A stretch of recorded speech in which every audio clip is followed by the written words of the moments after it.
お世話になっております。マサルです。今回はエトセ FS タブについて一緒に勉強していきましょう。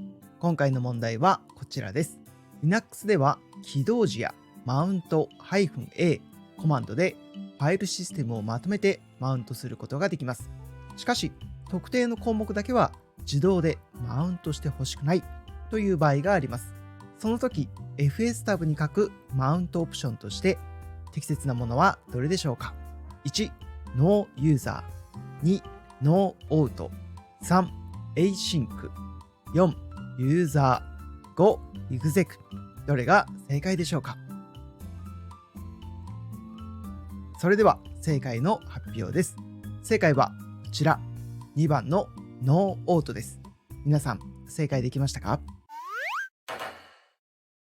この動画は IT 転職のきっかけはきっかけエージェント、エンジニアへの第一歩はスタラボ、スタイルラボ、以上2社のご協力でお送りしています。きっかけエージェントさん、スタイルラボさん、ご協力ありがとうございます。協力企業の詳細は概要欄からご覧ください。それでは今回の問題を解説していきます。今回の問題ではマウントというコマンドが出てきましたね。マウントとは何かからお話ししていきたいと思います。マウントとはストレージを Linux に認識させることで使えるようにすることです。例えばこの Linux を動かしているサーバーに USB メモリを接続したとします。Windows の場合は USB メモリを接続しただけですぐに使えるようになると思いますが、 Linux では物理的に接続しただけでは使えない場合があります。なぜ使えないかというと、マウントしていないからです。マウントとはストレージを Linux に認識させて使えるようにすることでしたよね。マウントするというのを図で表すとこのようなイメージです。現在利用しているファイルシステムの一部として接続する USB をつなげてあげます。ただし、このようにつなげるためにはマウントポイントが必要です。マウントポイントはシステムにつなげるためのポイントです。この図のように MNT ディレクトリというマウントポイントを作って接続した USB メモリをマウントしてあげると Linux にストレージを認識させることができるようになります。なお、今お話した内容をコマンドで実行する場合はこのようなコマンドになります。マウントスラ dev スラ sdb1 スラ mnt というコマンドです。マウントコマンドはマウントポイントとデバイスをつなぐためのコマンド。スラ dev スラ sdb1 がつなぎたい外部ストレージを表しています。今回で言うと USB メモリを表しています。そしてスラ mnt が Linux 側のつなぐ場所、つまりマウントポイントを表しています。なんとなくイメージできましたか？今のマウントの話を聞いて、マウントってちょっとめんどくさいなと思った方もいると思います。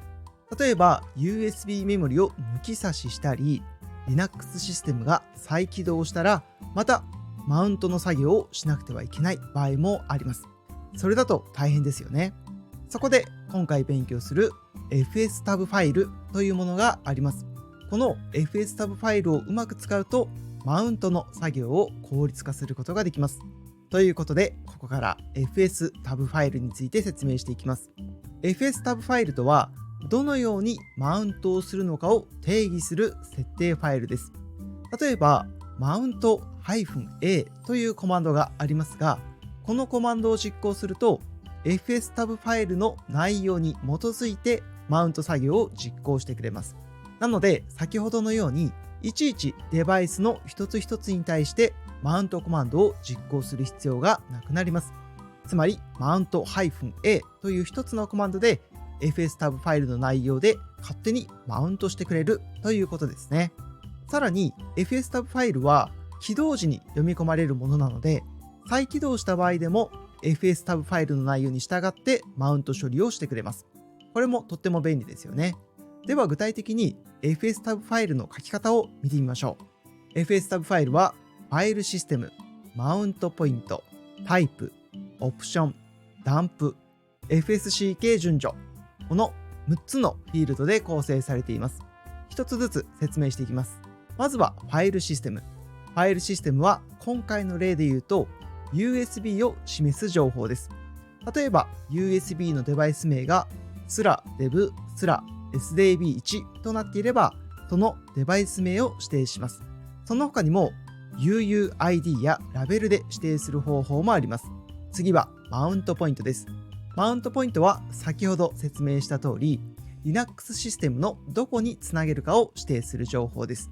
今回の場合、/MNT ディレクトリをマウントポイントとして指定します。次はタイプです。タイプは接続したいストレージがどんな形式のフォーマットで設定されているのか、それを表す項目です。代表的なタイプは ext4、XFS などがありますが、USB メモリは VFAT という形式になっていることが多いです。次はオプションです。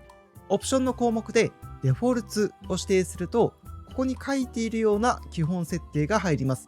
この内容を一つずつ説明すると情報量が多くなるので、今回はデフォルツの設定は割愛しますが、デフォルツを設定すると基本的な設定になるというイメージだけ持っておいてください。今回オプションとして覚えてほしいのはオートとノーオートです。オプションをオートで設定すると起動時に自動でマウントされます。一方、オプションをノーオートにしておくと起動時にマウントすることはありません。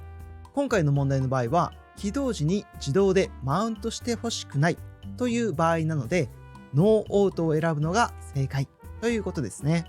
次のダンプはバックアップにする項目ですが、ほとんどの場合ここは0になっています。この項目は現代の Linux ではあまり利用しない項目なので、ほとんどの場合0で大丈夫です。最後の FSCK 順序は起動時に整合性を確認するかどうかの項目です。例えば0にすると起動時の整合性の確認の対象外になります。